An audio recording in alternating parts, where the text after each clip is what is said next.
Hello friends, మనిషి ఎదుగుదలతో పాటు జీవితానికి అవసరమైన అలవాట్లు నేర్చుకుంటాడు. పుట్టినప్పుడే స్వాభావికంగా ఏడవడం, బోర్లా పడడం, పాకడం, నవ్వడం, పరిగెత్తడం వంటి భౌతిక అలవాటు పడతాయి.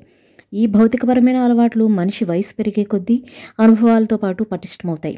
ఇవి కేవలం శారీరక అభివృద్ధి మాత్రమే కాక అతని మానసిక భావోద్వేగపరమైన ఎదుగుదలకు కూడా ముఖ్యమైన పునాది వంటివి. తల్లిదండ్రుల ద్వారా పిల్లలు మాటలు, చేతలు, నడతలు మధ్య వ్యత్యాసాన్ని తెలుసుకుంటారు. ప్రకృతి మనిషికి ఎల్లప్పుడూ జ్ఞానాన్ని, విజ్ఞానాన్ని అందిస్తూనే ఉంటుంది. అనుక్షణం మనిషికి ప్రతి పరిస్థితిలో ఏం చేయాలో, ఎలా ఆలోచించాలో పరోక్షంగా నేర్పుతుంది.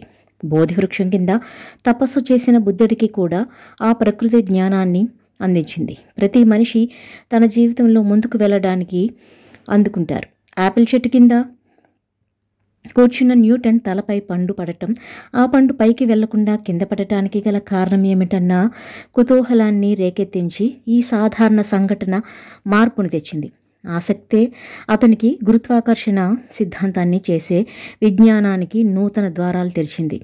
కొత్త అధ్యయనానికి పునాది వేసింది. పలు శాస్త్రీయ పరిశోధనలకు దారితీసింది. చరిత్ర మనకు నేర్పే పాఠాల్లో రామాయణంలో నుండి రాముడి ద్వారా సద్గుణాలు అర్థం చేయించగా, మహాభారతం పాండవుల ద్వారా సహనం, నైతిక నిజాయితీల వంటి విలువలు పాఠాలను బోధిస్తుంది.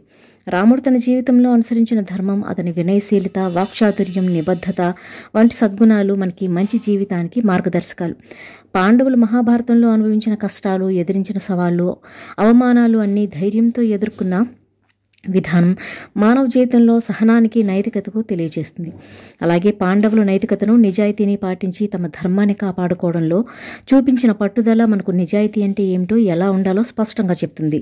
మనలో ఎన్ని సుగుణాలు ఉన్నప్పటికీ ఒక చెడు గుణం ఉండటం వల్ల చాలు మన పతనానికి కారణమవుతుంది.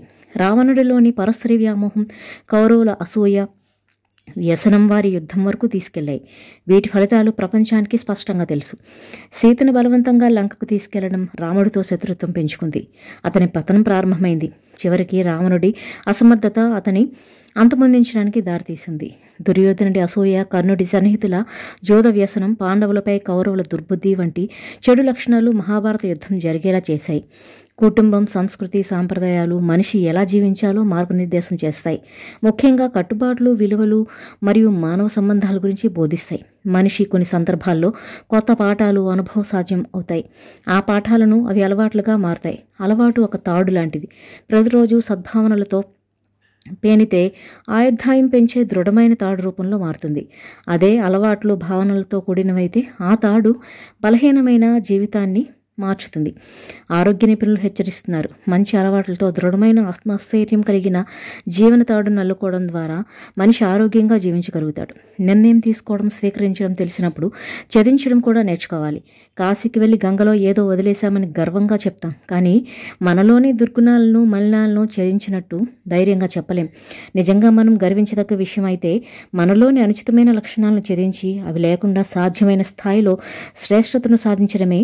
మనిషి ఎన్ని సంవత్సరాలుగా జీవించాలని కోరుకుంటాడో కానీ అన్నీ విడిచిపెట్టాల్సిందే అన్న సత్యం అందరికీ సులభంగా అర్థం కాదు.